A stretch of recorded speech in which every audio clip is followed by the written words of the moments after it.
की झाडं गावगी शेवटी कोणतं झाड गावग्यावर त्या झाडाचा गुण असतो किती उंच जायचं. हे कोणत्या झाडाला किती खतपाणी दिल्याने कोणतं झाड मोठं होतं का असं असतं. तर मग आपलं एक एक झाड 100 फुटाचं येऊ शकत असतं. असं काही खतपाणी दिल्याने होतं का.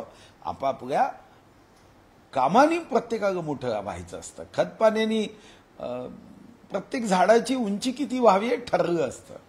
भाऊ विधानसभा निवडणूक नाही याची माहिती माननीय अध्यक्ष महोदय व माननीय मुख्यमंत्री महोदय ठरवतील.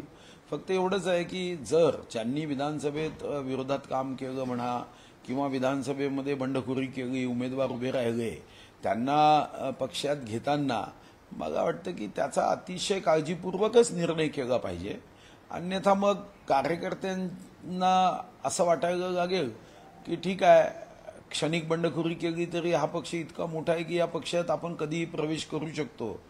आणि मला व्यक्तिगत रीतीने वाटतं की याचा मग दूरगामी दीर्घकालीन काय परिणाम होईल याचा विचार केल्याशिवाय असे निर्णय करताना सावधानी करणे आवश्यक आहे. भाऊ काल राष्ट्रवादी शरद पवार यांचा जो पक्ष आहे त्याचा एक मेळावा झाला. त्यामध्ये तरुण सगळे नेतृत्व जे आहे तरुण कार्यकर्त्यांनी प्रदेशाध्यक्ष बदलाची मागणी केली आहे. जयंत पाटील यांना कुठेतरी हटवण्याची मागणी त्या ठिकाणी केली पाहायला मिळाली.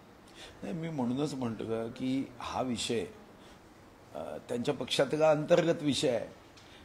असा एक कोणताही पक्ष असेल, कोणतीही संघटना असेल, कोणतेही सरकार असेल, हे तरुण आणि अनुभवी यांचं एकत्रितपणे संयुक्त मिश्रण असतं आणि हे तसं ठेवावं लागतं. शेवटी प्रश्न तरुण किंवा वयोवृद्धाचा नाही आहे. प्रश्न असा आहे की जनतेची सेवा करण्याच्या दृष्टीने योग्य निवड होणं गरजेचं आहे आणि ही योग्य निवड. आणि शेवटी मग तरुणाची भाषा तुम्ही कोणत्या वयोमर्यादेपर्यंत करा. किती 75 वर्षाचा तरुण की 80 वर्षाचा तरुण की 50 वर्षाचा तरुण. मला वाटतं की यामध्ये तरुण किंवा वृद्ध किंवा अनुभवी यावर न जाता त्याच्या क्षमतेने योग्य निर्णय दिला पाहिजे. उद्या एखादा 25 वर्षाचा तरुण असेल आणि अफाट क्षमता असेल तर त्यालाही संधी दिली जाते. एखादा मुख्यमंत्री पंतप्रधान 70 वर्षाचे असेल पण प्रचंड अनुभव आहे, मग त्यांना संधी दिली जाते. म्हणून मला वाटतं की वयावर आधारित संधी नसते, काम आणि अनुभव हे महत्वाचे असतात.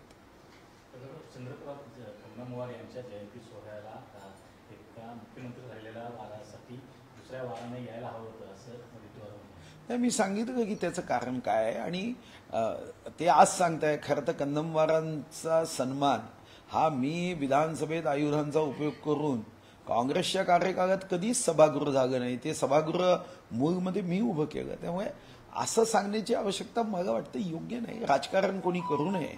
काही गोष्टी असतात त्या गोष्टीमध्ये आपण त्या दिवशी अनुपस्थित राहिलो म्हणून मला अशा पद्धतीने सांगण्याची आवश्यकता नाही.